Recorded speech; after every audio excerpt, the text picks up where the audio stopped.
Let me introduce my friend and colleague Walid Lamine, and I'm Servan de Lanoeg again. We're extremely happy to welcome you here at Toulouse Business School this morning. First, we just wanted to say a few words to thank our keynote speakers for being here. Today we're very honored to have them today at Toulouse Business School, and we're really looking forward to your presentations. We're sure they're going to be very interesting and give us a lot of inspiration for future research. Looking forward to that. We also wanted to thank the participants.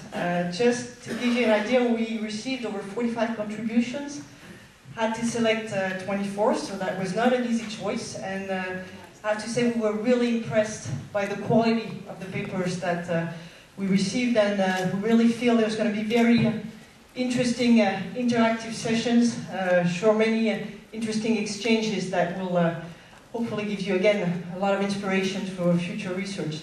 So again, we want to wish you a very pleasant, interesting, inspiring, fruitful day, many exchanges, and I'm going to pass it to François Bonvalet, Director of Toulouse Business School, who is now going to kick off the conference. So wish you all a great day, and I look forward to exchanging with you throughout the day. Thank you. Thank you. First of all, on behalf of TBF organization, I would like to welcome all of you for this international conference. Especially, as it has been just said, I would like to welcome very warmly the keynote speakers who are there. Mr. Henry Etzkowitz from US, Mr. Alain Fayol from France, Mr. Magnus Klofsten from Sweden, Mr. Safras Mihan from US, and Mike Wright from UK. We are, of course, very honored, as you say, to welcome you here in our academic institution. I'm not a specialist, so I'm just here to, of course, welcome you officially, to make the kickoff of the conference, but also to give you some figures. The first one is, as you said, some figures about the conference itself. You will be 60 participants in this international conference, coming from over 16 different countries. So we can say that this is a genuine international academic event. People come particularly from South Africa, Brazil, United States, India, Mexico, and Ukraine. 45 papers have been submitted, and within these 45 papers, 24 have been selected. And I consider that this is a quite impressive number of papers. Regarding the organization, at TBS, turning around entrepreneurship, we have a pole of research, which is a laboratory of research on strategy and entrepreneurship, which gather 12 researchers, 12 professors, full-time professors, and which have published more than 40 academic articles over the last 5 years, with also 30 chapters of books and more than 30 international colloquiums all over the world. Regarding now what it's offered to our students, you just have to say that entrepreneurship and entrepreneurial skills are very important for our students. And at TBS, since 30 years, which is a quite long time regarding the story of the French Business School, we are working on entrepreneurship, and we try to give entrepreneurial skill to our students. Thus, they have an offer in the Grande École program, which is our main master program, more than 50% of the students of TBS. We have an offer from the first year to the last year, with a special pass for those who are really interested to be involved in an entrepreneurial project. If we take some figures again, since the creation of our incubator, TBS SIDS, in 2012, we have welcomed 212 projects from our students, which have been led by 309 students. And out of this project, we have selected 32 of them, which have been accompanied, and at the end, the output is 11 companies have been set up. I have to be honest, because I'm just here since 2 months, so I have no example of success of this company because I don't know all of them. But I've seen some of them which I think are really a very good example of a success story or a future success story. Thus, around this example of what we did within the curriculum for her students and what we did within this TBS SIDS incubator, this, from my standpoint, gave a good example of what your research work within this conference will illustrate. A kind of, let's say, virtual circle for business school with a high coherence between teaching, research, and external output, external contribution within the economical environment. This conference takes place within this virtual cycle. And I am convinced that this will help us to improve what we do and, of course, to foster all the action we try to set up for our students and for the economical environment. And to foster also the entrepreneurial spirit in our institution and in the business school all over the world. As you know, if we look what are the news today in France, we have an entrepreneur, very well known, a kind of mobile phone tycoon, which is Mr. Neil, and he has decided to buy a place which is an old railway station in Paris, La Halle Fraissinet, and to set up probably what he says, the biggest incubator in the world in 2016. We'll see, of course, but he's a very rich man. He has put a lot of money on the table, and of course we will follow this experience, which seems to me very interesting. I wish you a very good stay at Toulouse, and of course a very fruitful collaboration over all the people who are here, and I hope very interesting output for our institution. Thank you very much.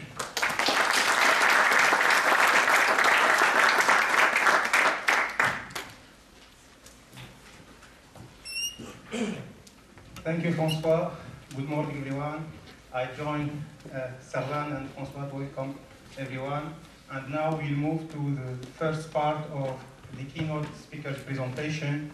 And as you can see on the conference program, we are more fortunate to have with us the foremost experts in the field of entrepreneurship, and in particular on the technology business incubator area. So I would like to thank all the keynote speakers for their commitment for what is looking like an exciting conference. So I will start by presenting the first keynote speaker, Professor Mike Wright from Imperial College Business School. Mike is Professor of Entrepreneurship at Imperial Business School and Imperial College Business School, and the founder director of the Center for Management by Art Research.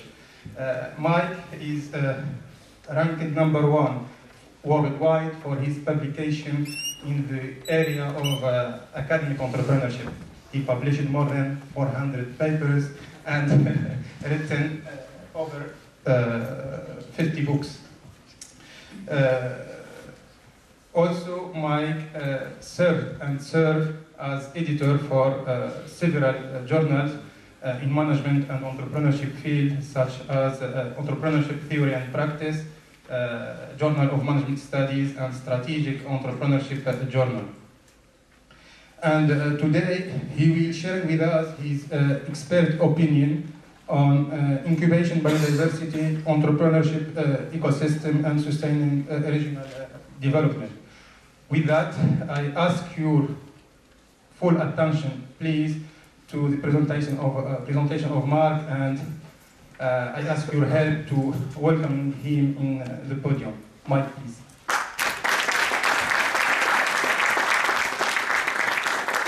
Those kind words, I've nearly killed myself dropping off the step there. I need to use the mic apparently because we're recording. I'm not going to sing, don't worry.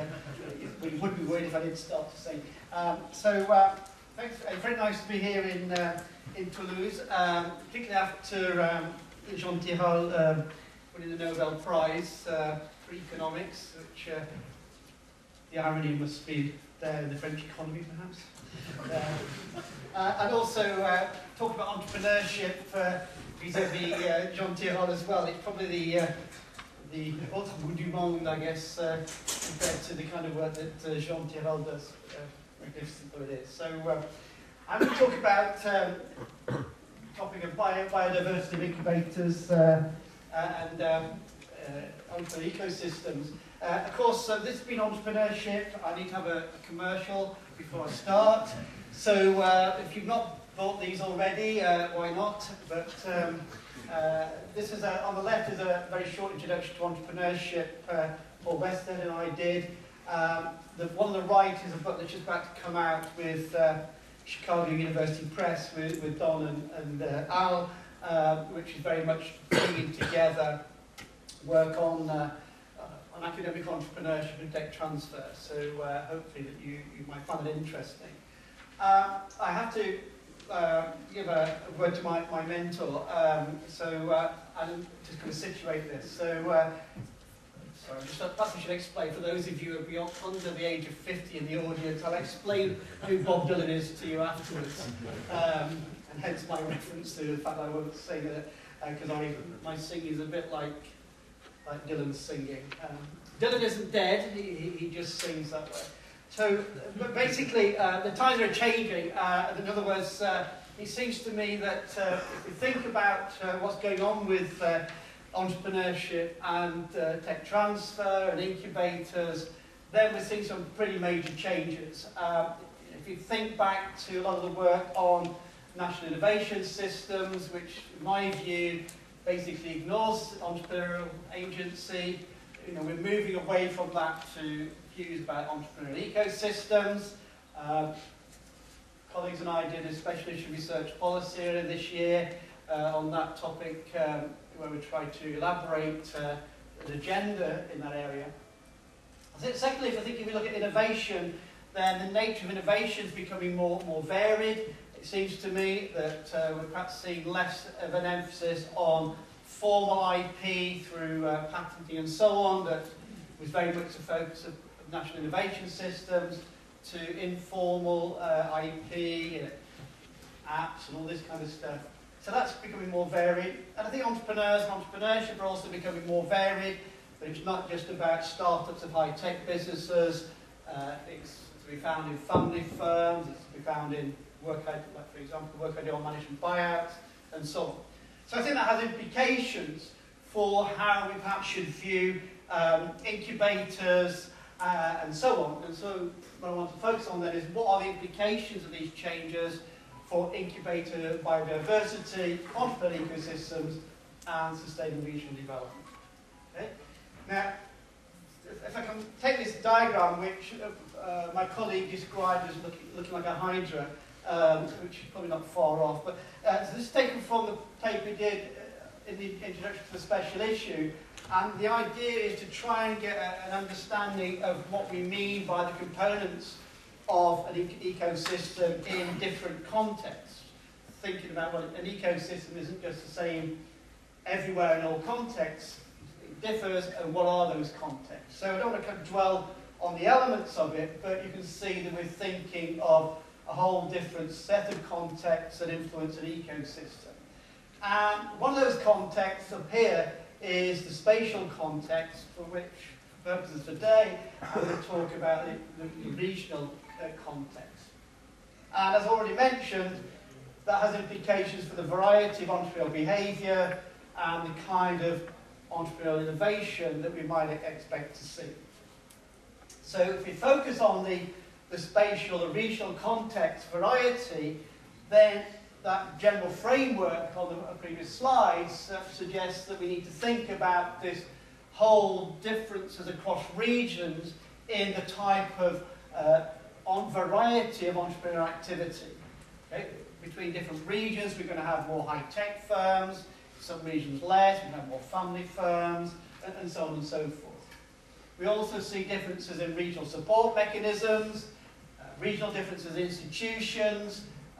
For example, the university mix in different regions varies. In some regions you've got elite universities as well as local universities, national unit, and so on and so forth. Okay? So we mustn't just say that they're all the same. Perhaps also we should think about variations in regional mobility, that people move into and out of regions, and that affects the way in which the ecosystem works. And that then has implications for a variety of innovation types and regional configurations of technology clusters. Again, certain regions will have pôle de technologie, it has in France, but others may not. So, in general terms, what that seems to me is to say, well, if we're thinking schematically about sustainability of economic development, then we perhaps need to think about the extent to which these differences in entrepreneurial ecosystem characteristics have implications for the kind of diversity of incubator that we need to promote entrepreneurship in those regions, and that's going to have implications for development. And overlaying that, I would suggest that we ought to think about the openness or the degree of openness of these ecosystems through the extent to which cross-regional mobility of factors of production, if you want to call it that, finance, entrepreneurs and so on, will influence the way in which these incubators and so on operate within a particular region.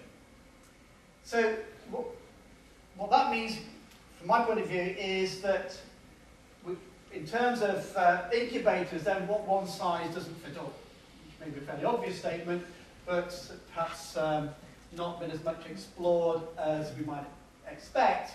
And one of the issues then is, well, what are the dimensions of this diversity? So I want to look at that in three areas, in terms of variety amongst what we might call traditional incubators.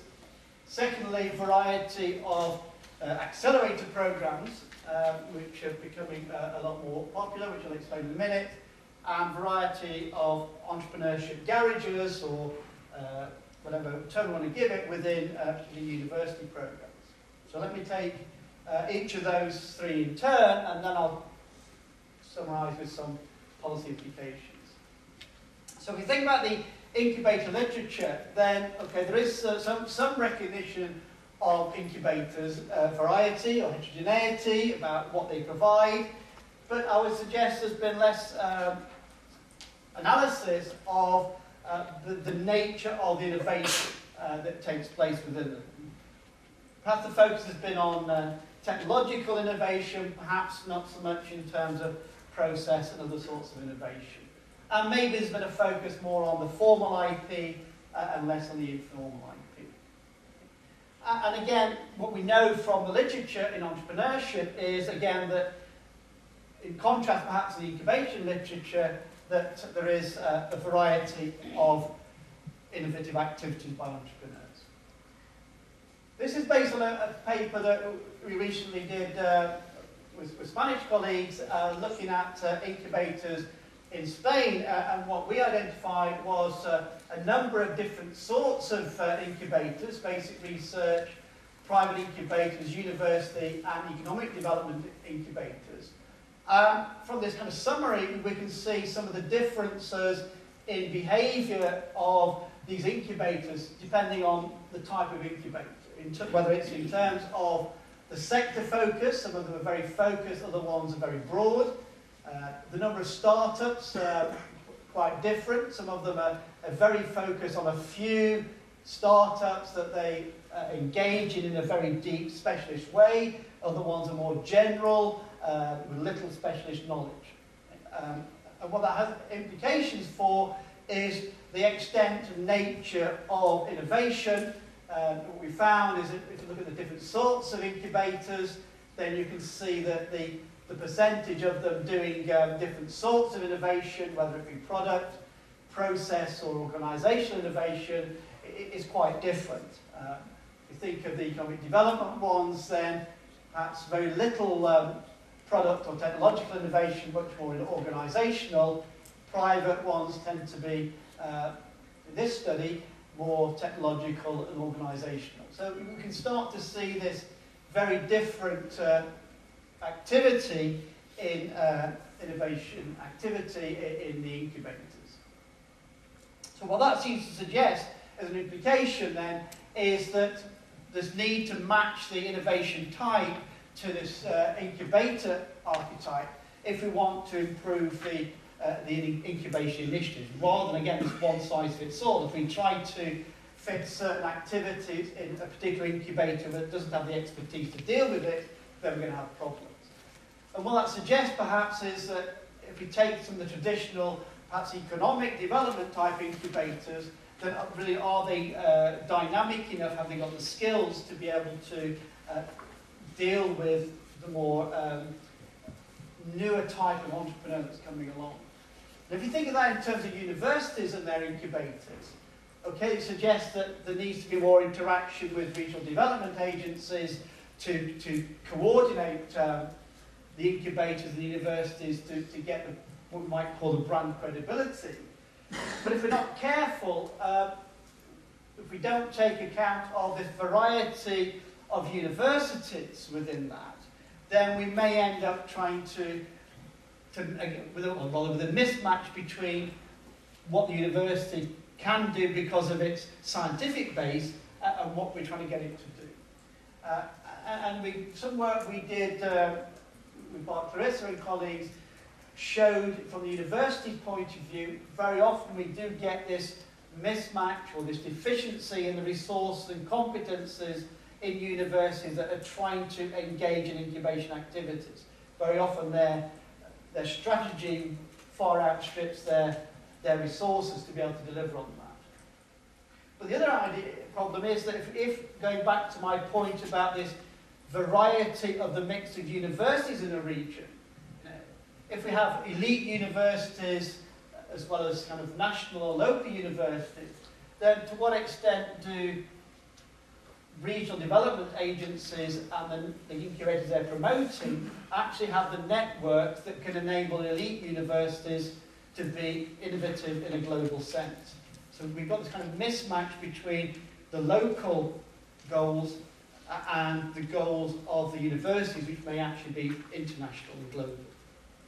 And that may have implications for your ability to sustain regional development if you don't take that into account. The second area relates to accelerated programs. So these tend to be kind of, 3 to 6 month intensive programs of very early stage ventures, trying to take them from an idea through to as a startup or early stage.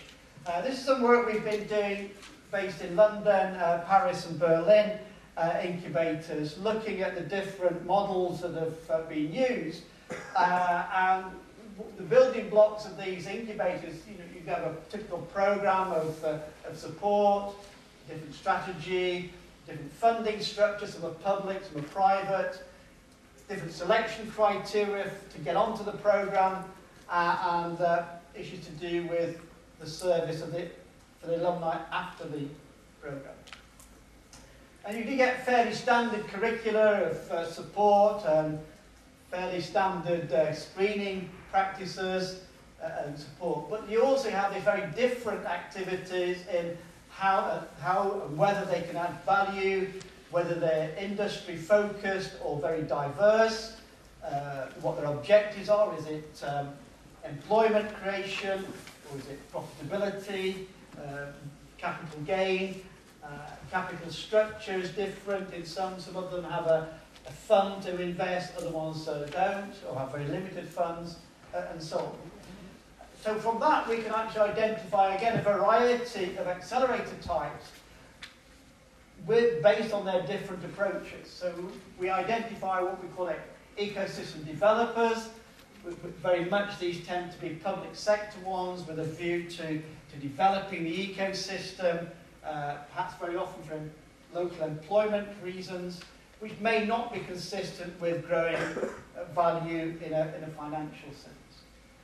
Whereas we have other groups which tend to be more investors and matchmakers, looking to either invest so you can actually grow these businesses in a high-risk investment environment. These tend to be private investors.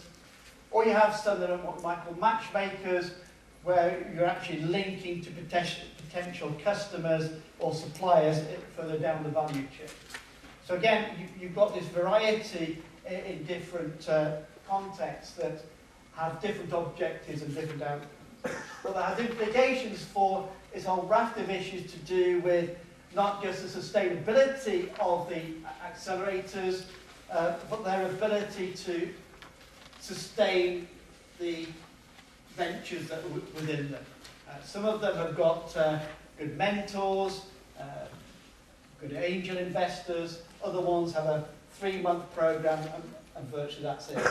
So if we're going to develop this, then we need to think about how one might develop the expertise in these ventures, these accelerators, and the funding to go with it. Very often there's this disconnect between the program and the next financing stage, which if you're thinking of sustainability issues, then we have a problem because, okay, we're getting the startup, and then they fall off the end.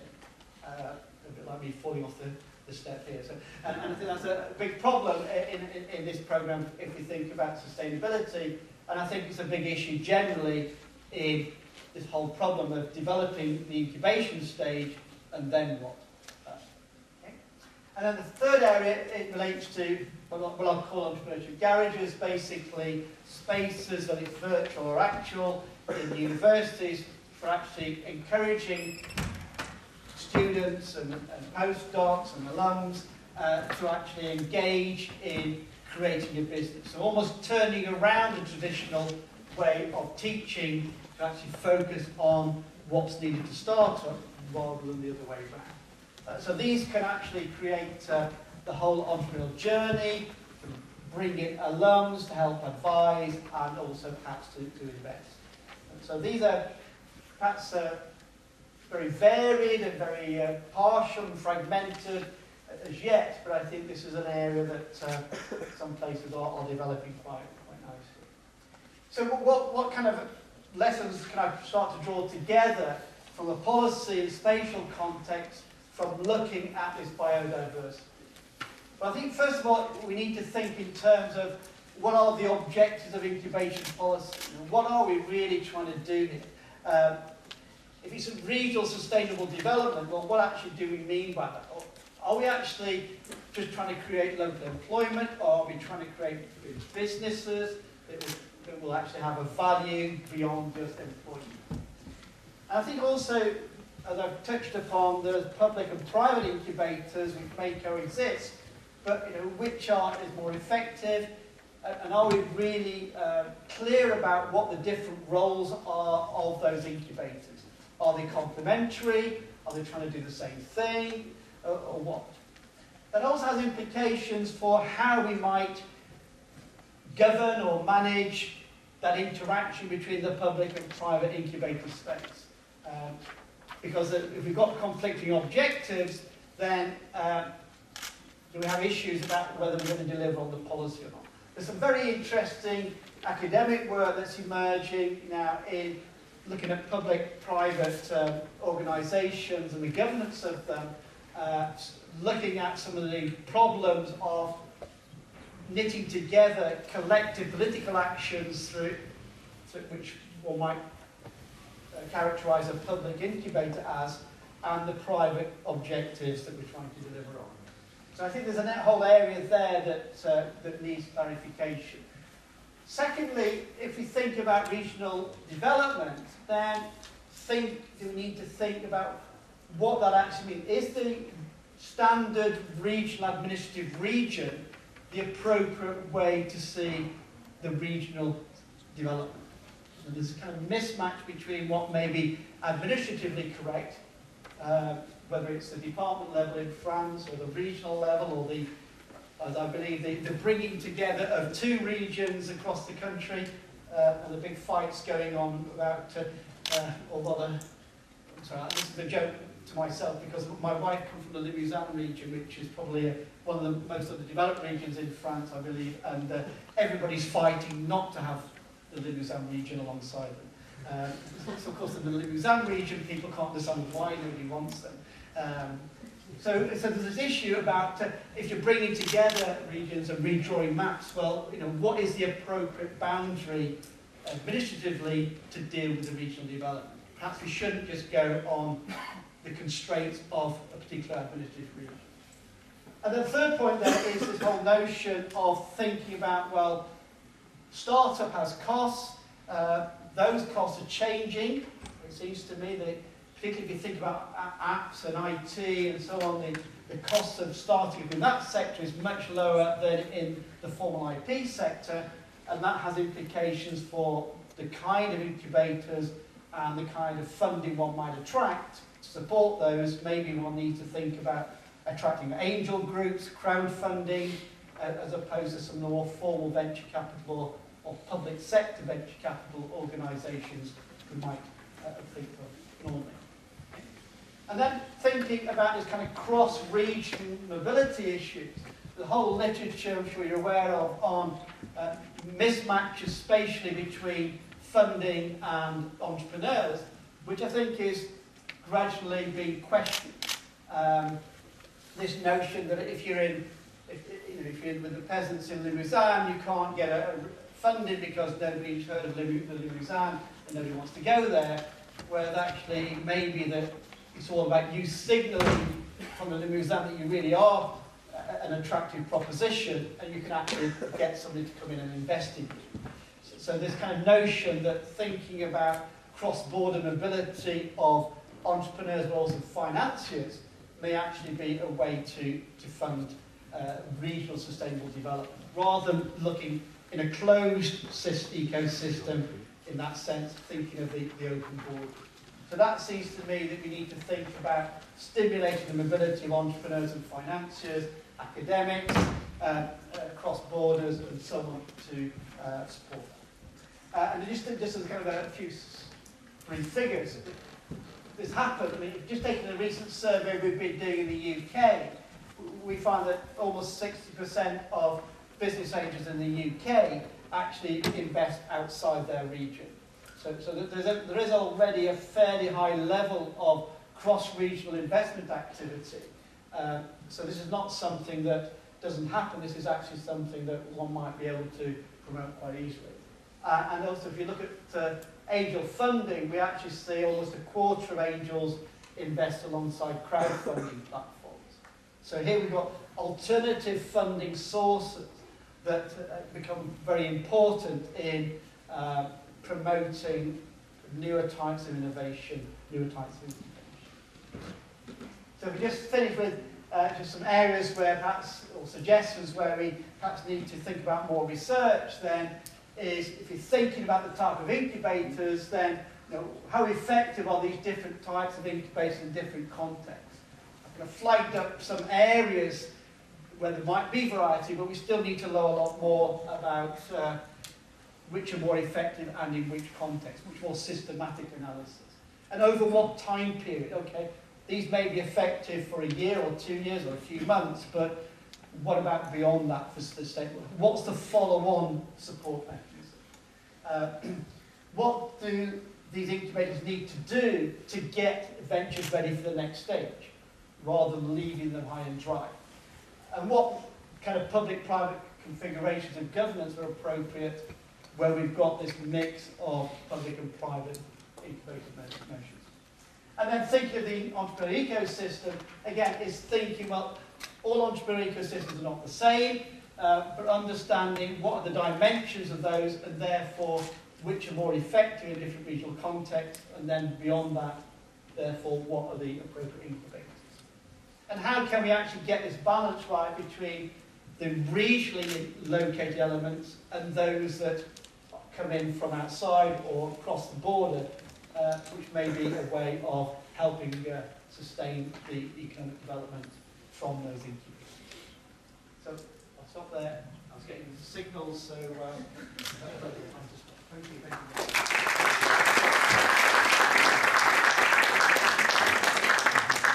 So if you have any question, please now.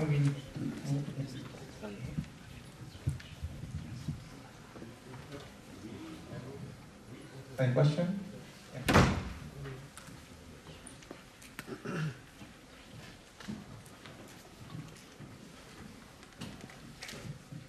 Hello, Mark. Ali Ahmed, Warwick. Question about the customer for incubators. They are entrepreneurs. They seem to be missing from your conceptual model. I'm just wondering, regional systems and that the region has certain configuration. But what about the nature of entrepreneurs themselves? Incubators are meant to encourage them. So is there a need to understand regional entrepreneurial tendencies or behaviors around which incubators need to be sort of maybe designed? Because eventually it's the entrepreneurs that matter most, I think. Yeah, no, sorry, I fully agree. Yeah, going back to my earlier, the very early picture.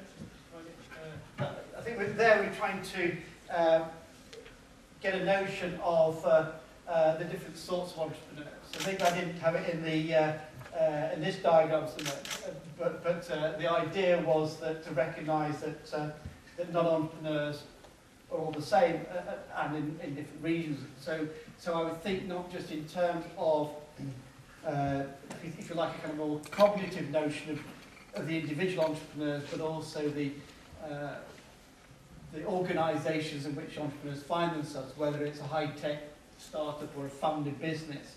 Sure, I think I'm trying to say that we do need to recognise that variety, because that again feeds into the kind of incubator broadly defined, which may be different from a high-tech startup entrepreneur, student or recent student versus an entrepreneur that is an established family business in its 8th generation, but may still want to be innovative. What kind of support incubator do we need for those? It may not be the traditional sort of incubator we're talking about, but it's some kind of incubation support, perhaps through, well, for example, we may think in those contexts of a family business being innovative through creating a subsidiary that the next generation gets involved in. How do you actually, well, they construct that legally, but what kind of incubation support may need to come from the family, from an angel or a related angel, family office, and so on. So I would certainly encompass that within my definition. So in that sense, I'm agreeing with you in the sense that this variety is important. We need to get a handle on what the dimensions of that variety are.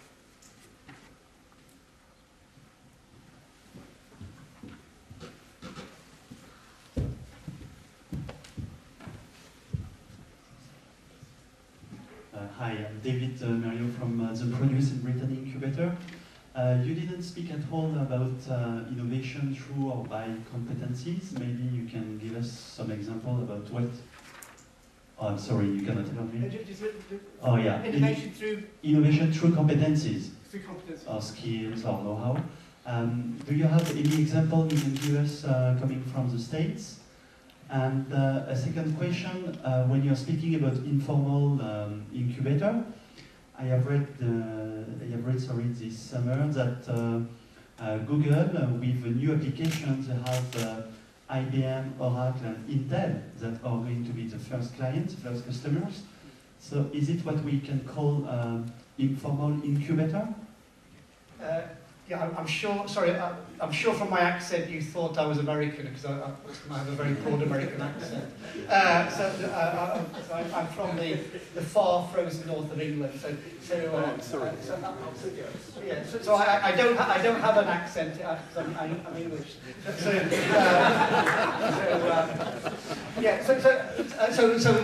Henry's probably a better placed to give you American examples than I am, but I think your example, the IBM case and so on, I think that's another, I would see that as another variety that I didn't speak about in my, I'll just take 3 particular examples of these more informal incubators that may be appropriate for, for a particular sector,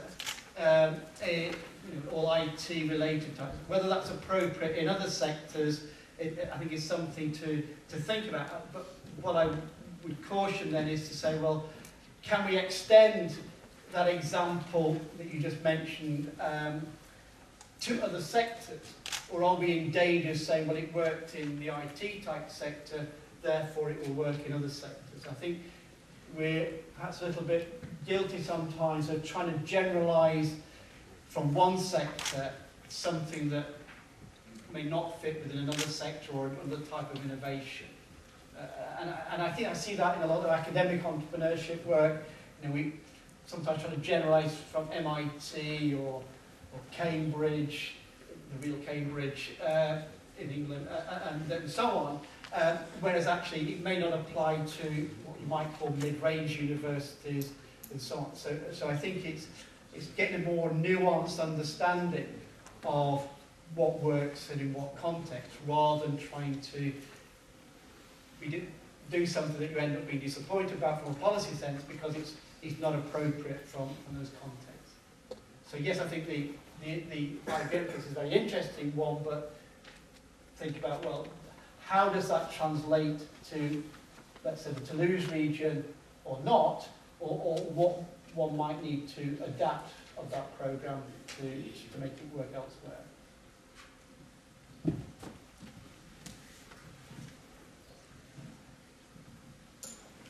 You mentioned that traditional incubators are not dynamic enough for the new forms of entrepreneurship. So what should be the focus now, in change management in the existing incubators or create entirely new ones? I think from my notion of the diversity is that we are starting to see creation of new ones. We heard the example at the back, talk about accelerators, is to say, well, rather perhaps trying to make some of the traditional ones do things that they're not geared up to do. Well, maybe we need, and I think a lot of the problem is just not having the resources or the competencies to be able to do certain things. What are we better doing? Are we better trying to fit into those old structures things that they're not appropriate for, or are we actually better to introduce newer types, what we'll be talking about, as a way of not necessarily replacing, because there may still be a place for them for certain types of innovation, but actually thinking, well, more flexible approaches may be appropriate for very fast-moving sectors, particularly various apps and IT types, is where we see a lot of the accelerator programs. And I think also that thinking in terms of failure rates of these ventures, not all of these things are going to be successful, and so that these may fail much more quickly. So let's have a structure that can handle that, rather than something that we're prolonging in a traditional incubator perhaps that really perhaps shouldn't be there.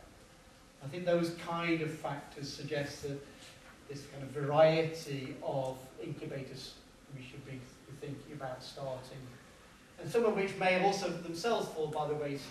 And I'm a little bit sceptical about the extent to which some of the accelerator programs are sustainable.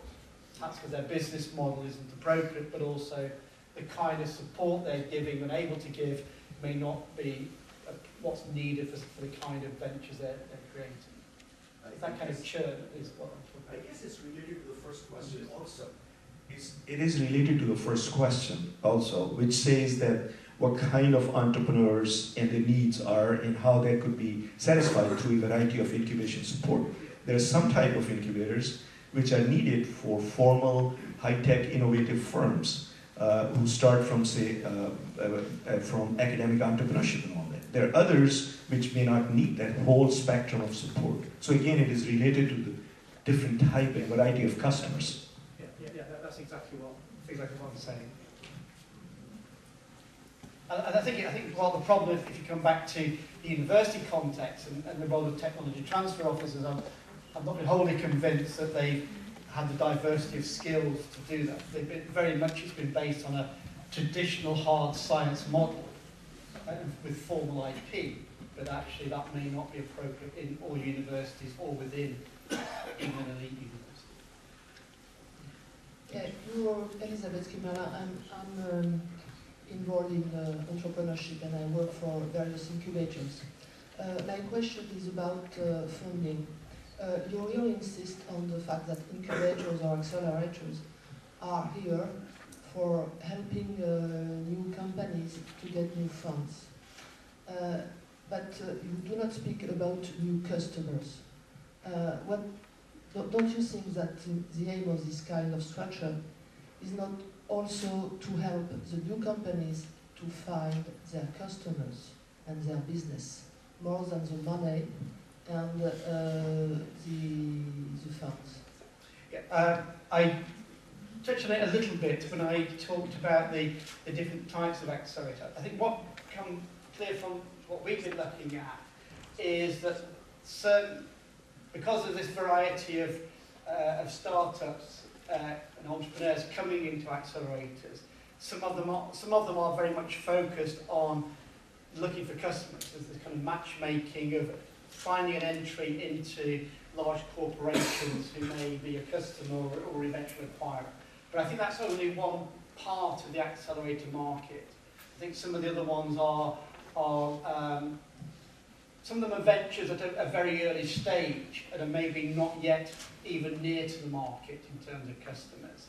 So, and I think we have to kind of differentiate the support we give, and that's why I'm talking about the funding. Some of it's the funding to actually develop the prototype and beyond the prototype, later stages, so on and so forth, that needs funding because you're not going to get to a customer situation to generate revenue because you're still too far from market. So again, that's what we see in these different types of accelerators, where there are these different support. And I think it's this mismatch between something that's very early stage and you're trying to find a customer for it, you're still too far away from market to be able to do that. And if you haven't got the funding available in some way, then you've got this valley of death to bridge that you can't bridge.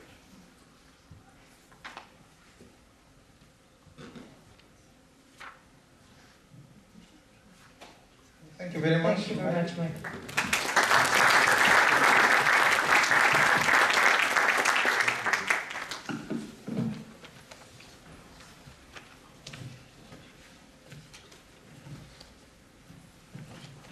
Thank you, Mike, for this very interesting presentation and for question and interactions. Now we'll move to our second very special guest, the keynote speaker, Professor Henri Etzkowitz. Professor Henri is a senior researcher at Stanford University, and he is a scholar of international reputation in innovation study, as he is the founder of two key concepts in our field, the entrepreneurial university and the triple helix concepts. He is also the co-founder of the Triple Helix International Conference Series, which has published a series of books and articles on several journal special issues. Henri publishes regularly in research policy, science public policy, R&D management, and European planning study. Certainly, if you've written any paper on the entrepreneurial university, I'm sure that you have cited Henri Etzkowitz. So, with that, I would like to invite Professor Etzkowitz to the podium in order to sharing with us his great expertise on entrepreneurial university. Henri.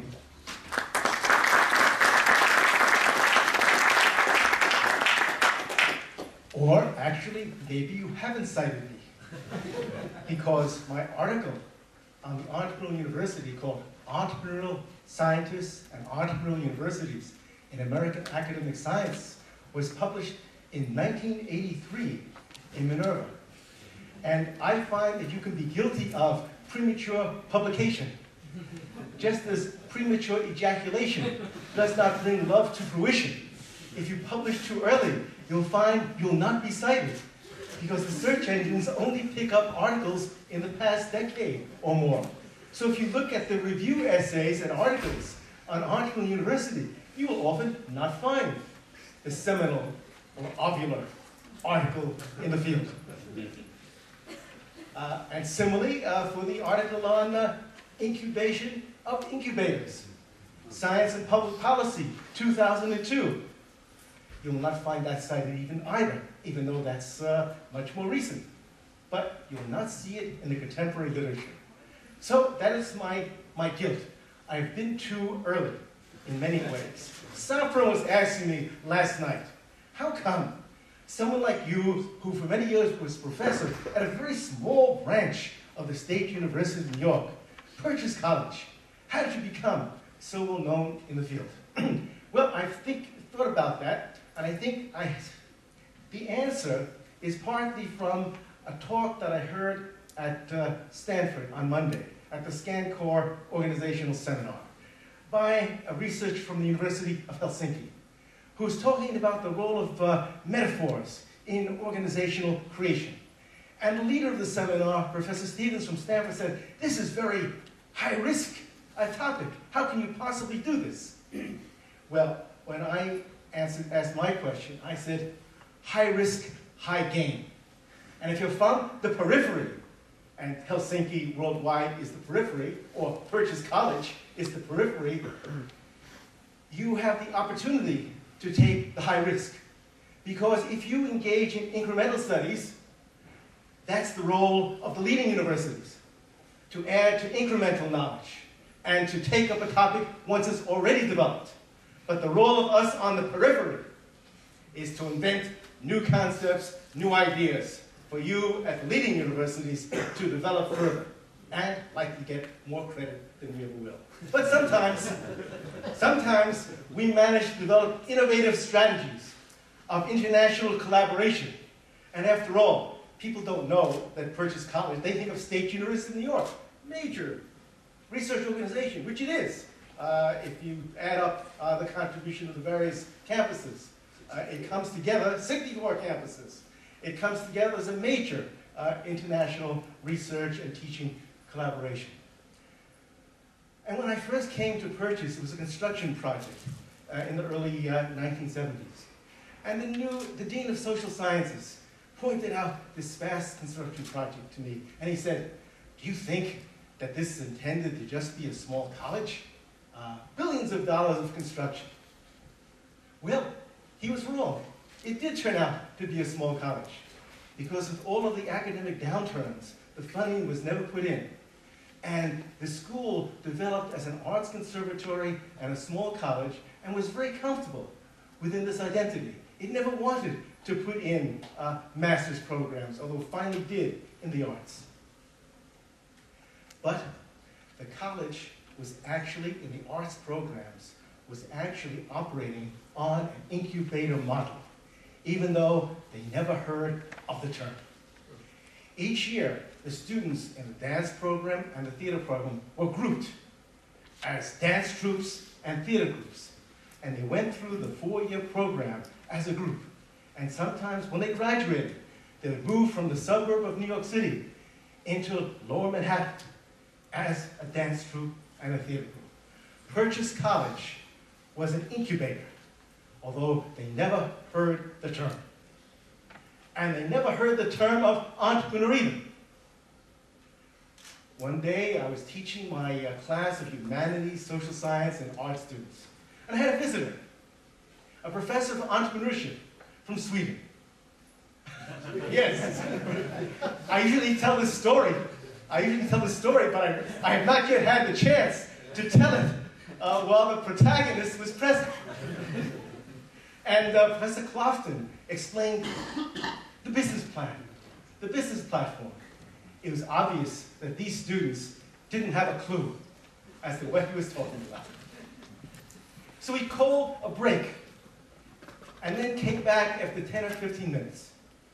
I asked the students, who among you, sometime in your career, would like to form a new school, a business, a theater group, a dance troupe? Gallery. Yeah, gallery. Yes, he remembers better than I. Good. It's always good to have the other person in the event present. 2/3 of the students raised their hands. 2/3 wanted to be entrepreneurs without knowing the term. And of course, in the arts, unless you're entrepreneurial, in New York, you end up as a head waiter in a restaurant if you're not out there selling your art and trying to create some kind of entity around it. I asked the same question, actually, 2 months ago, giving a talk to the students at the Skoltech Management School in Moscow. Who among you would like to be an entrepreneur? There I could assume they knew what the term meant, after all. How many do you think raised their hands? 1/2. 1/2. A significant number, but a smaller proportion wanted to be an entrepreneur than students in the arts. So, I think we have to look more broadly as to where we'll find the sources of entrepreneurship. It certainly will not only be in the business and engineering schools. And my thesis has always been, especially from the Brazilian scene, where universities have instantiated entrepreneurship education, for example, at the Pontifical Catholic University, across the board, in all disciplines of the university, not keeping it in the business and engineering school. I like to joke with my friends at PUC-Rio. You're having the students in the theology department study entrepreneurship, you may get an unexpected result. They may start new religions. But it was in my visits to Brazil in the late 80s and early 90s that I began to look at the phenomenon of incubation. Because there was a great puzzlement. Why is there more incubators in Rio de Janeiro than in New York City? At that time, 2 or 3 incubators in New York, and a half dozen or more in Rio de Janeiro. And I found the answer to this question, 2 answers, but one I found when I was invited to the graduation ceremony at PUC-Rio. But it's a graduation not of individuals from the university, but of firms from the university incubator.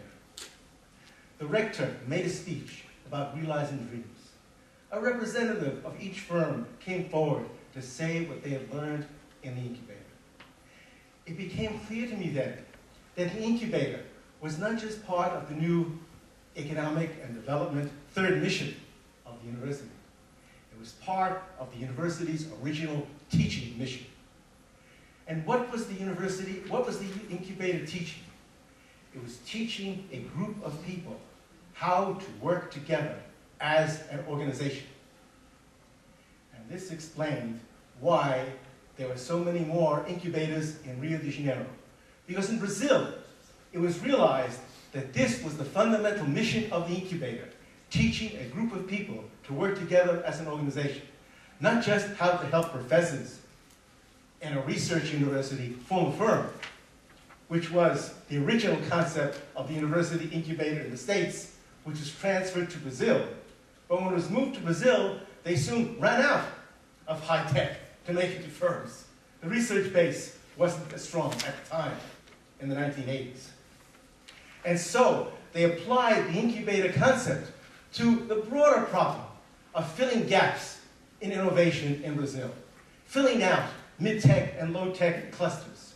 So municipalities started incubators as well as universities.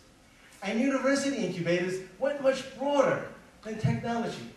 When the Campaign for Hunger, an NGO, met up with teachers from the Federal University of Rio de Janeiro who wanted to apply the incubator concept to the social problems of Brazil, they came up with a concept for the incubator of popular cooperatives, teaching poor people from the favelas how to organize cooperatives and create their own jobs. And so the incubator concept was applied to non-literate people. And the government of Brazil, eventually, not too many years, transferred this concept across Brazil. So there are now more than 50 universities, the last time I looked, that were organizing incubators of popular cooperatives. That to this day are members of the National Association of Incubators, Anthroptech. At the 2000 conference of Triple Helix, which was held in Rio de Janeiro, a good proportion of the 300 people who came to that conference were practitioners, incubator directors. This was unexpected. Why so many incubator directors? Somehow, they felt the concept of triple helix, university, industry, government interaction, was relevant to their mission. I'm not going to go through the triple helix thesis in detail. This, I assume, you can have read about or can read about in my book, Triple Helix, which has been published in various languages, but not yet in French. We must do something about that. Okay, but it's in Portuguese, it's in Russian, it's now even in Latvian.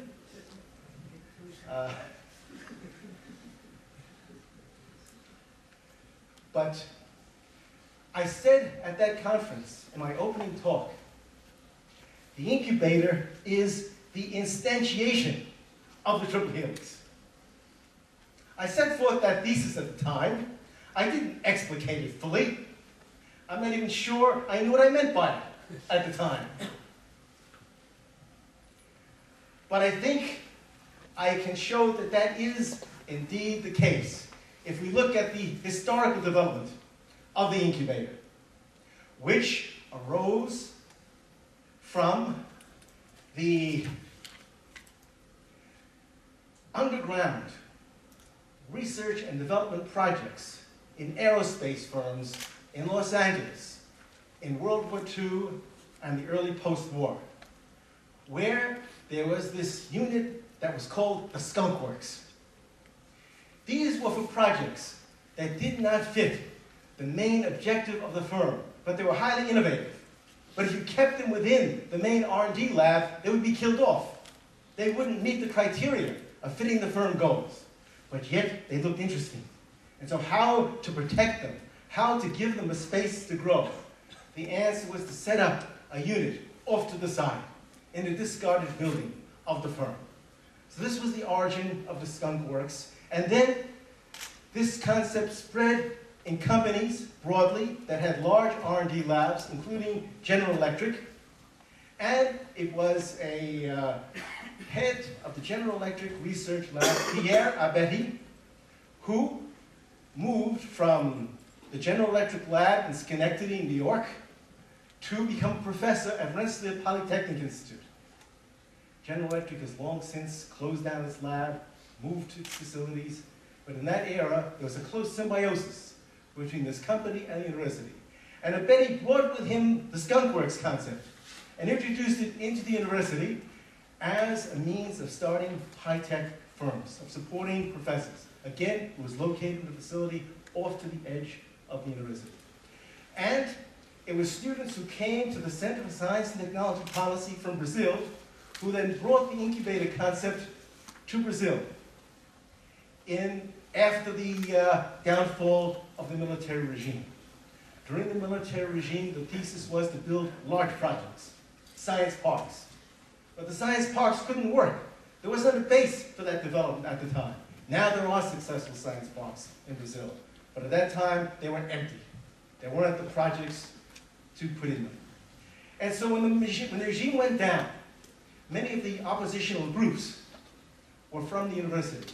And after their success in politics, they said, what can we do to help the development of Brazil? And the researchers in the units in industrial engineering on science and technology development, they introduced the incubator concept to Brazil and formed the first incubators. When I visited the incubator at the Federal University, the director had his desk under a tree. And the incubator was in a discarded building to the side of the university. It was an unofficial project. Eventually, he got support from the municipality to build the building. At that point, the university had to accept it as an official project or close it down. And so incubators grew in Brazil also because the more experienced incubators mentored the directors of new incubators at smaller universities. And so years later, visiting the incubator in Niterói at Federal Fluminense University, the new director was someone from the library who had no knowledge of incubators, but she was part of a rede, or network. In Brazil, when two or more people get together, you form a rede. But in New York, universities are highly competitive with each other. They don't collaborate, unless they're finally forced to by the municipality because R&D is going down in biotech, and we better push them together to create a strong conurbation. But on their own, I could tell stories about that, but I will desist from that at the moment. Because we tried to form an inter-university seminar on innovation and bringing together Columbia and NYU. And we had a meeting at a cafe in between. And these were good friends and colleagues. But when it came to deciding where should this seminar meet, they suddenly became the hats of the universities. Columbia, New York University. And so it took a few years until we figured out we needed to have it meet at a neutral site in the seminar rooms of banks and law firms. Then people in New York could come together. And so this highly competitive academic situation in New York slowed down the development of incubators in comparison to Rio de Janeiro, where the interactive nature of the university and the willingness of the leading universities with incubator experience to help the newer ones. This helped explain why there were more incubators in Brazil and why the phenomenon was going faster, as well as the Brazilians figured out the essential nature of the incubator, which was to teach a group of people to work together as an organization, meaning that you could apply the concept to a much broader set of problems than how to form high-tech firms. And so the greater variety of incubators in Brazil. All of this, much of it, is in an article called The Incubation of Incubators. Science and Public Policy, 2002. Probably not cited in most of the contemporary incubator literature. So, and I don't tend to put my articles, on my slides. This is something I have to learn from Mike. to do. Yes. See, I also have a problem in giving my talks that I often don't get through the first slide. Okay, but I'm going to try to move on. I'm going to try to move on and learn how to work this clicker. So I'm only going to say about the triple helix thesis that the key to the thesis is the argument that the university is now a leading member from the 18th century, industry and government, the leading institutional spheres. My argument is that in the transition from an industrial to a knowledge-based society, the knowledge institutions are raised up to a higher level. But why the university? Why not R&D units of firms or research institutes from government? My argument is that the university is more innovative because of its essential characteristic from its founding. That is, the university has the students. It has the flow-through of human capital. Each year, new students with new ideas come in, and old ones graduate. And when new people come into a research group, then the group changes its character and takes on a new project. Whereas at a government research institute, you can follow the same topic for 20 or 30 years with the same machinery, going into it deeper and deeper. But unless the system is greatly expanded, it tends not to be innovative. This explains part of the downfall of the Soviet Union. Huge resources put into science and technology with relatively little innovation. Okay, so, I'm going backwards now. Maybe forwards also. To the topic. We must reach the topic. Okay, so, there's the triple helix model. Again, I'm not going to go into it in detail now, but just to say that it's at this intersection of the institutional spheres where we have what I call innovation in innovation. That is the creation of new organizational models. I derived the triple helix. Well, there are two stories I say of its founding.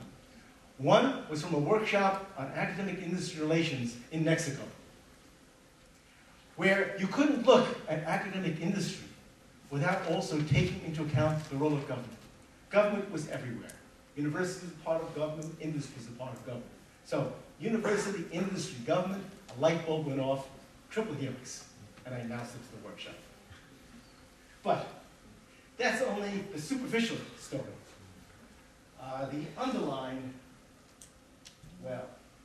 this is another part of the triple helix thesis Recently, there's been the idea that it shouldn't be a triple helix, but a quadruple helix. That civil society should be the fourth helix. I've thought about that. Civil society is important, but it's too important to be seen as a fourth helix. Rather, it is the base, the platform on which the triple helix exists, the optimum triple helix. The optimum triple helix is based on the free association of people to come together and discuss and analyze the situation and come up and brainstorm with new ideas and to put them into effect, as opposed to the statist or top-down triple helix, where the ideas come from only one source, from government or the party, and then you put that into effect with great resources. That's an effective model, but it's a limited model. So, civil society as the launch pad of the triple helix. Okay, this is, again, the transformation of universities from the teaching university to the research university to the entrepreneurial university, but I also argue that it's not simply a one-way flow, but you can also move from a teaching university to an entrepreneurial university and then to a research university. And I've recently written a paper on can a teaching university be an entrepreneurial university that will appear in the Triple Helix Journal under a different title, a broader title. But it's the story of a small college in Oregon, a normal school, a teaching college. In the 1930s, Depression, a teacher from that university, from the drama school, wanted to do his job, but he was just one person. So he couldn't start organizing production of plays as one person. So he convinced the civic leadership of the town to help start a theater festival that became the Ashland, the Oregon Shakespeare Festival. 60 years later, to fast forward, the economic base of that town has been transformed from a resource extraction-based economy and railhead into a humanities town, with theater clusters and other arts clusters associated to it, providing the base for economic entrepreneurship, restaurants, and high-end boutique hotels that's transformed the economy of that town.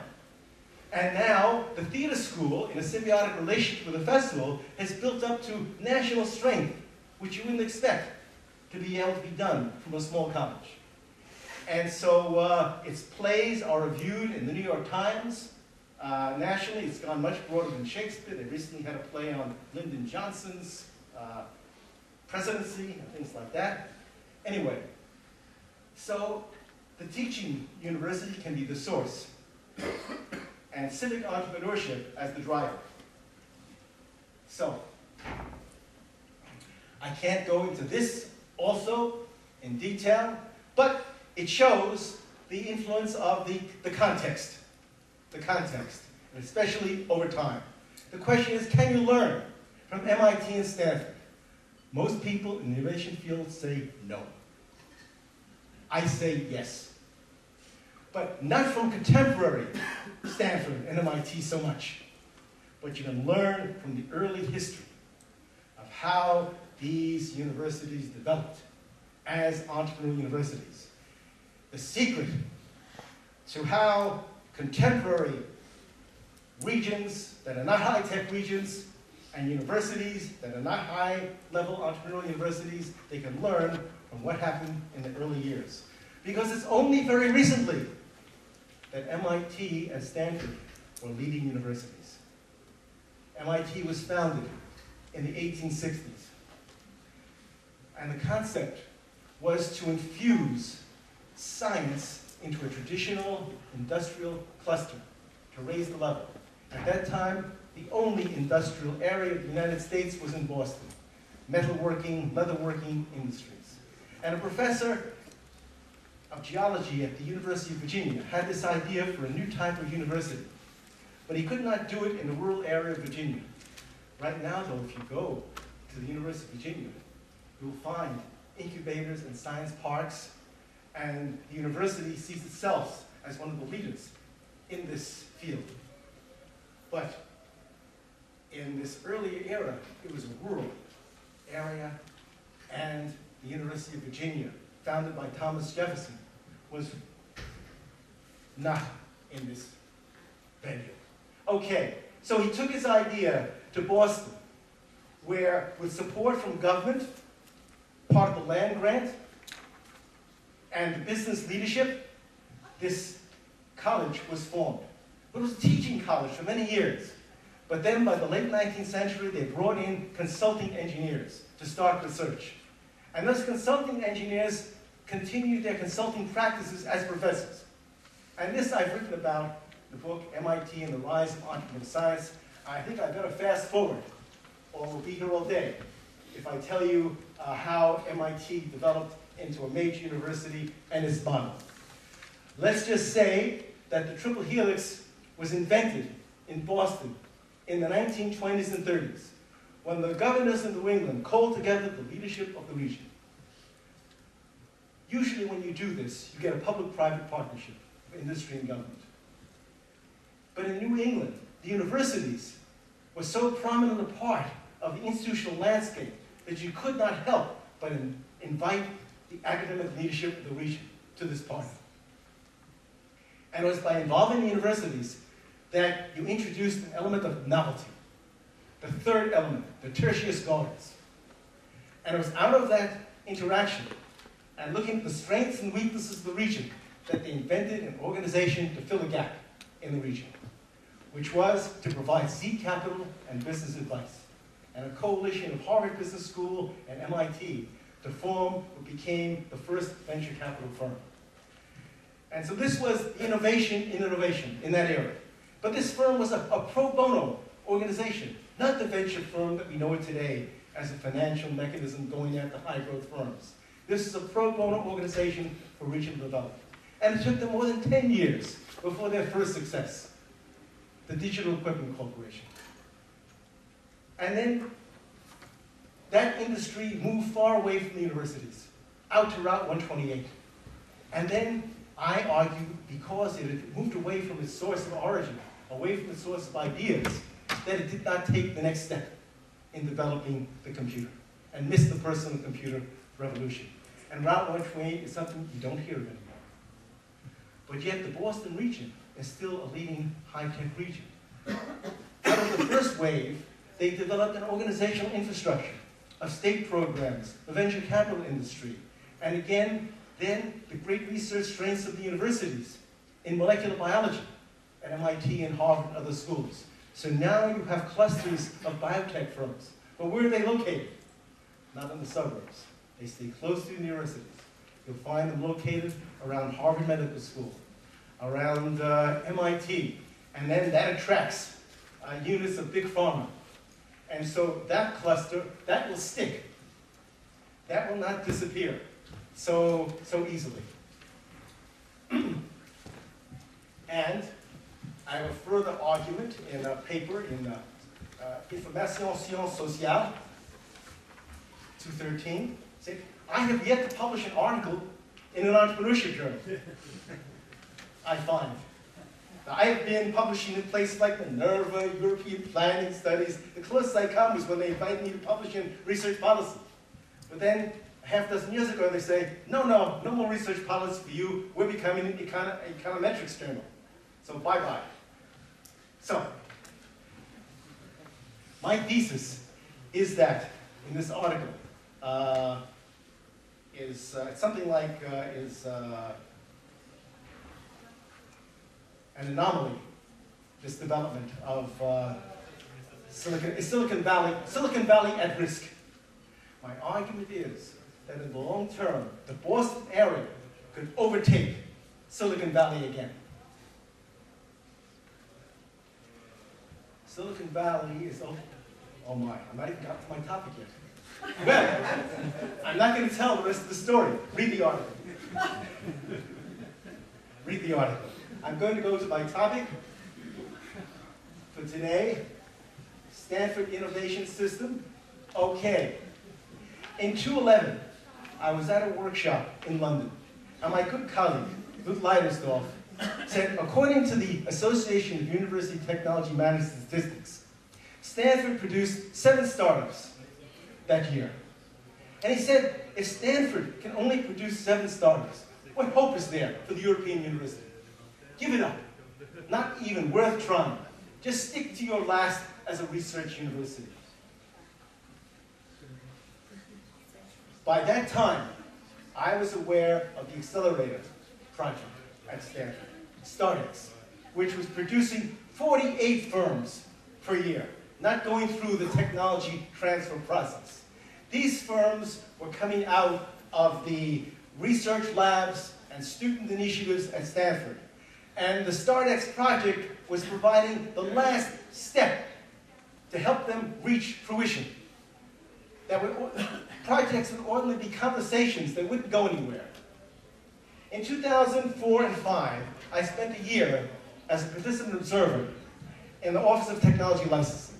And my conclusion at the end of that year in a talk that I gave to the 35 people in the office was that you guys are doing a great job. And you're the world's greatest entrepreneurial university. But you're missing most of the potential at Stanford. Stanford is woefully underperforming because you only have time to deal with the serial entrepreneurs, the people who have done it again and again. But you don't have the time to deal with the people with good ideas but don't have the knowledge of how to go about forming a firm. You have to expand OTL to provide business support services. Well, my idea wasn't taken up. And I took up a chair in the UK at Newcastle, where we tried to help them with their Science City project. That's another story. But what I want to say here is that the students at Stanford in 2010, I didn't publish my article on OTL because it was hypothetical. How could you prove that the world's greatest entrepreneurial university was underperforming? And so I didn't publish at the time. But in 2010, students at Stanford were trying to be entrepreneurs, but they knew there were problems, that there were gaps. They had graduated, though, from entrepreneurship training programs, and so they did a study of the ecosystem.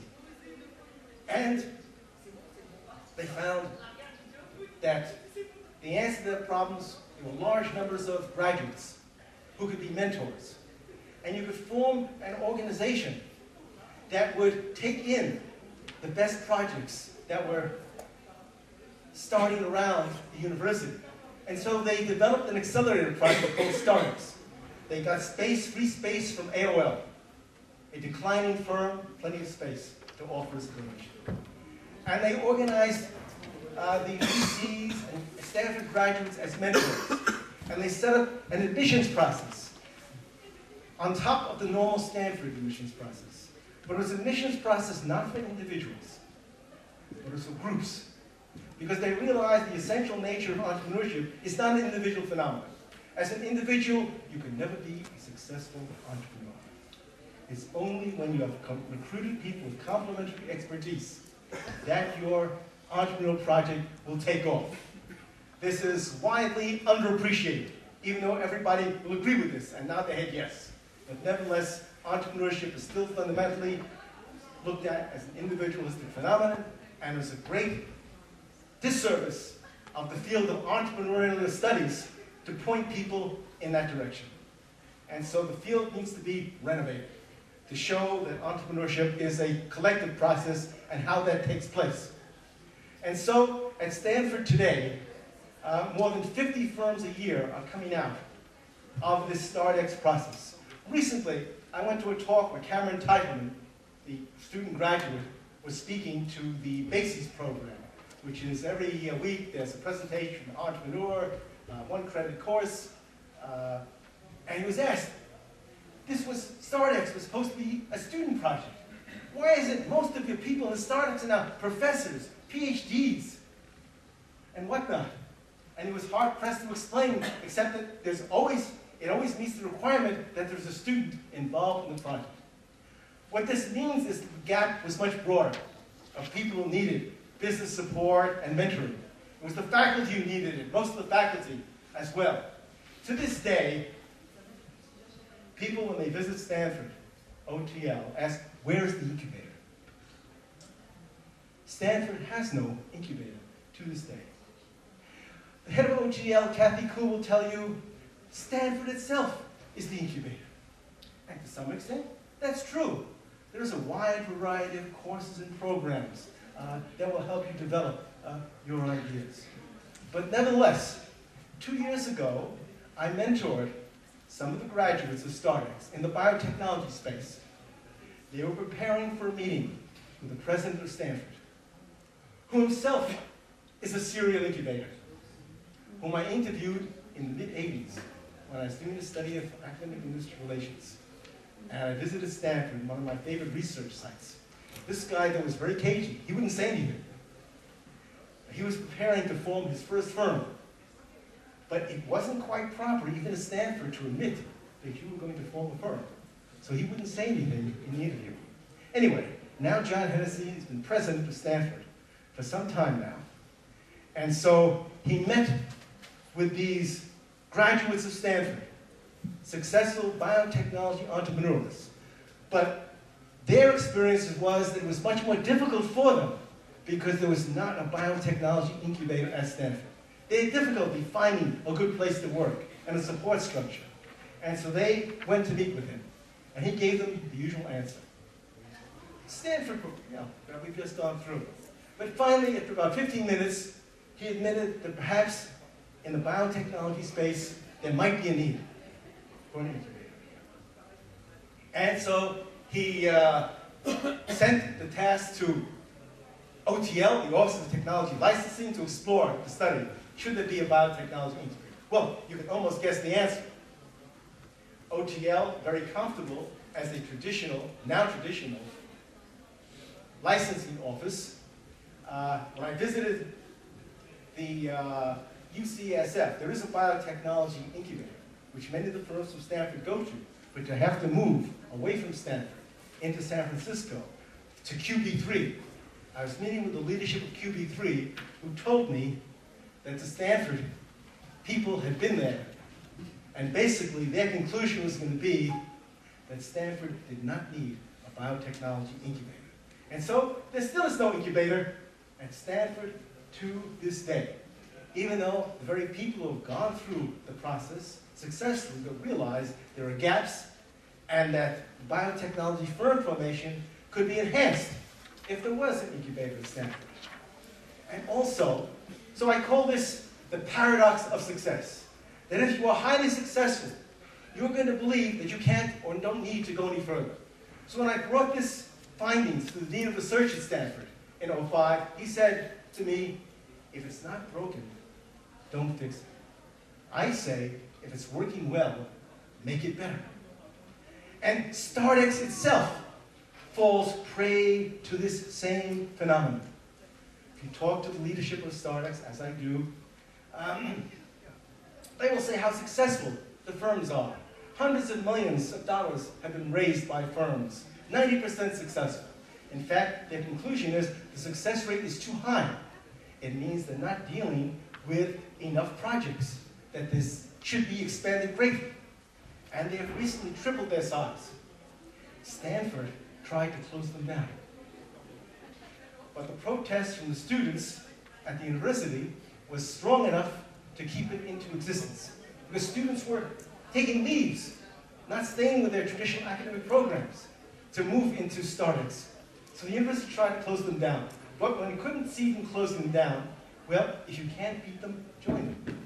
So Stanford now provides StartX with $2.5 million per year in support, and makes an offer to take 10% of the A round of any firm that graduates from StartX. But StartX itself doesn't believe that early stage financial support is needed, because the firms on the whole have been so successful. But when I talk to the entrepreneurs who are organizing these firms, they tell me how hard it is to raise these funds. So my proposed organizational innovation at StartX is to introduce a fund that would provide an investment of $30,000 to $50,000 to any entrant to StartX. That would kind of give them a jump start in doing their fundraising. The thesis is that you would not need to do the due diligence of a venture capital firm. And of course, if you have to do that, you'll never invest in the early stage because, well, you know the reasons for that. And so you wouldn't need to do that because they've already been highly vetted. and then you could make further investments later on. I had a first expression of interest from German colleagues, but too risky for them. I recently talked with an incubator firm, a science park firm in China, who's expressed interest in the project. But it's far away from China, so we shall see. Anyway, so there are the lessons to be learned. Even in the most highly successful place, there are still gaps that can be identified that need to be filled. And if you're in a place that's starting up, you can identify gaps not only by looking at your own situation, but if you look at the early history of successful regions, you can identify the gaps that existed there and how they are filled, and use that as part. You have to do your own analysis of your own situation, but you can learn from the success cases. But don't be fooled by the current stage. Then you'll tend to go and build large buildings and take the superficial aspects of the current situation. But if you go back and look at the early history of MIT and Stanford, there is much to learn. Thank you.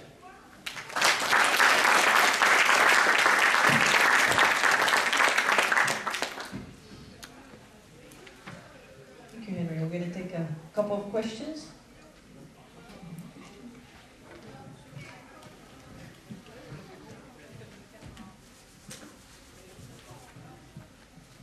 Thank you for your very nice talk. My name is Frank Verrijnzoever. I'm from Utrecht University. I've also been working on the topic of entrepreneurship at universities. We recently also did a study in Boston, also around MIT and Harvard.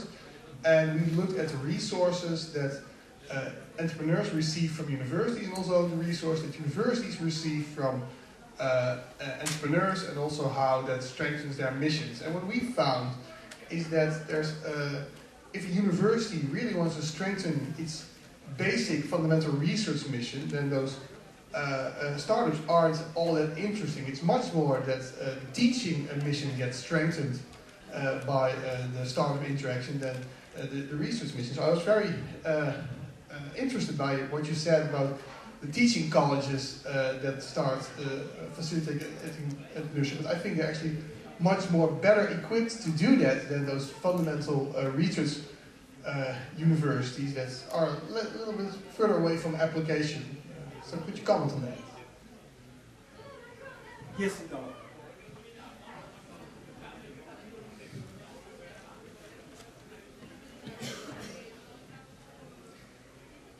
Places like MIT have moved further away from application than they were 50 years ago. 50 years ago, when the first venture capital firm was formed, partly under the leadership of the president of MIT, Carl Compton, he encouraged entrepreneurial projects to be located at the university. Start your firm within the university, which is now allowed by the innovation law of 2004 in Brazil. And so if you visit the science park and the incubator at Rio Grande do Sul, PUC University, you'll see the firm in the lab in the firm. People, the same people, doing the research in one part of the day, developing the firm in another part, bioreactor in the corner, the product air freighted to San Diego where the market is. This used to be the model at MIT 50 and 60 years ago. Today at MIT, you have to get your firm off the campus. It's made as difficult as possible, but yet there's still a strong entrepreneurial tradition there, and people work hard to overcome the barriers. But it's made much more difficult than it needs to be. But that is now the strong principle at MIT set forth by Leader Nelson, the head, that we have to separate the two. And I found the reason for that in talking to the head of business development at Boston University. And he reminded me that there's something in the US legal tradition called, what is it called?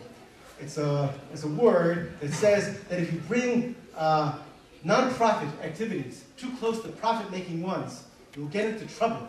You might lose your non-profit status.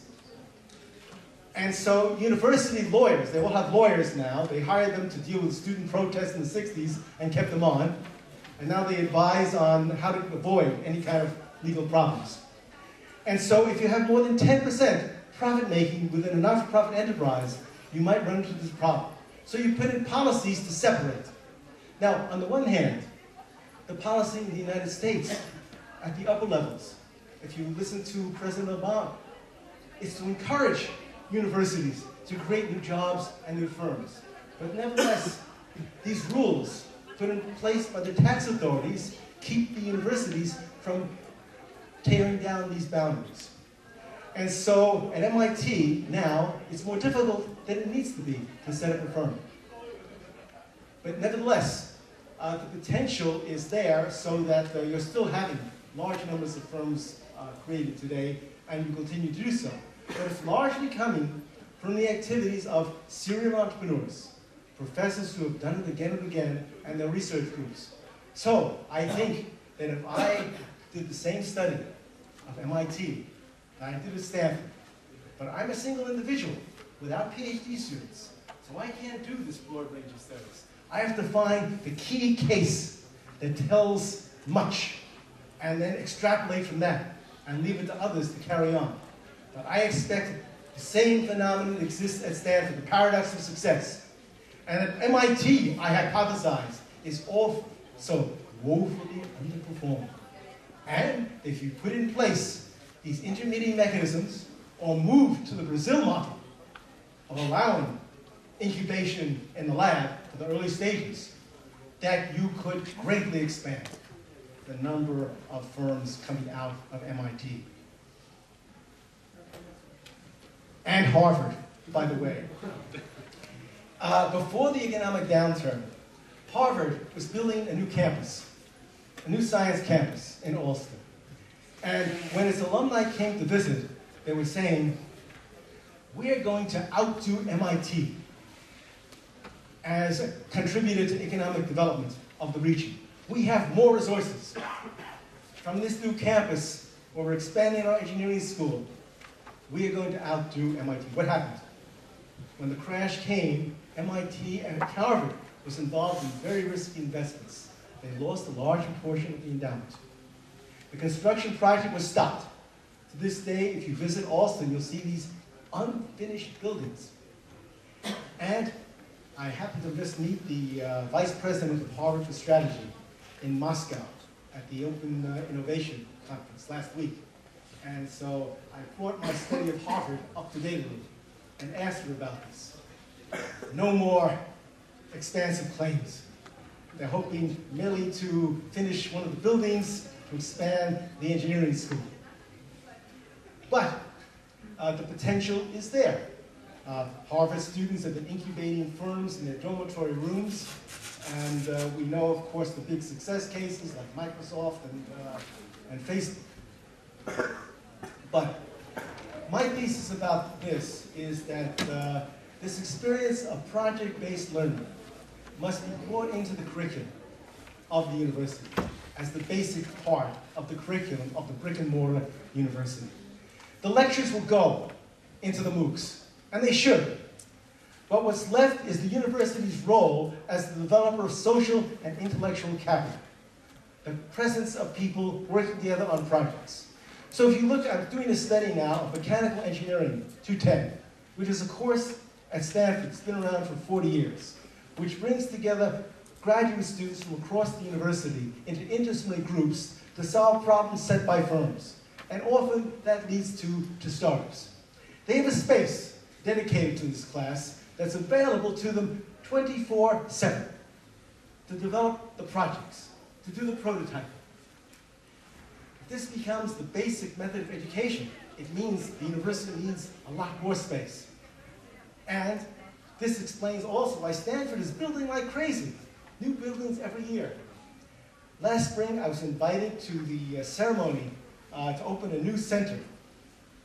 What was it? It was a center for long-distance learning. Here, the first thing they did, they wanted a physical space to bring together the people interested in MOOCs and long-distance learning from across Stanford.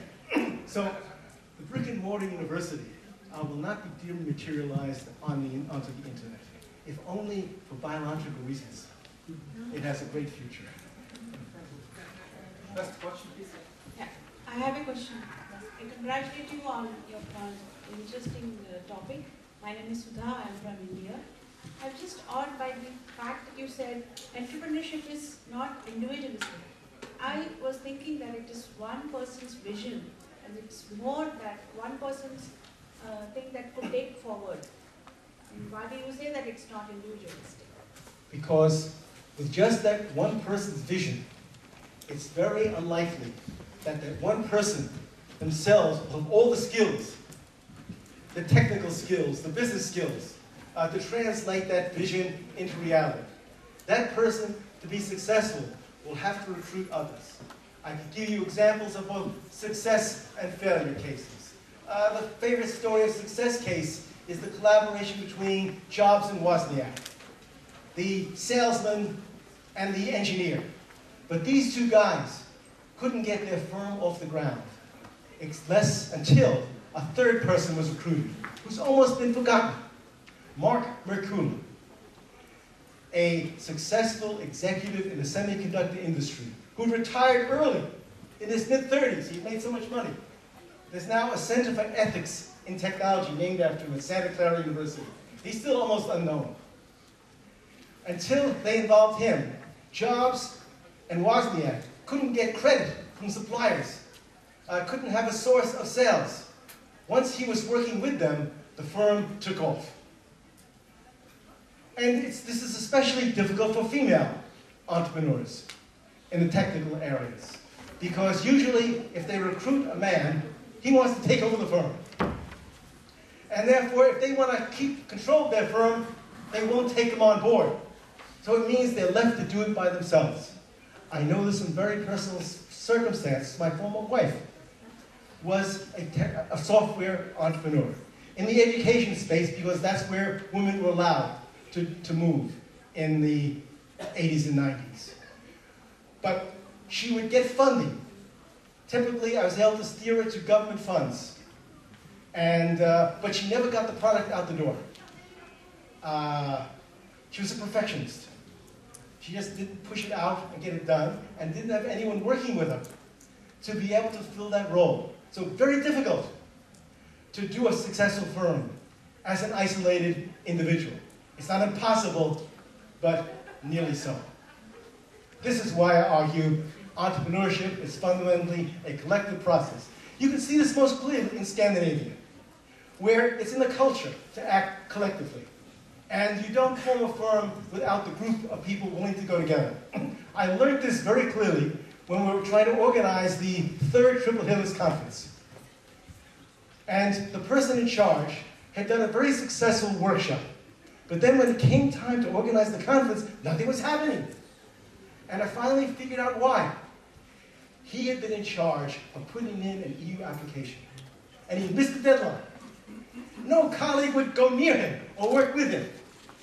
He individually had the resources to go ahead and organize this conference. But culturally, he could not do it.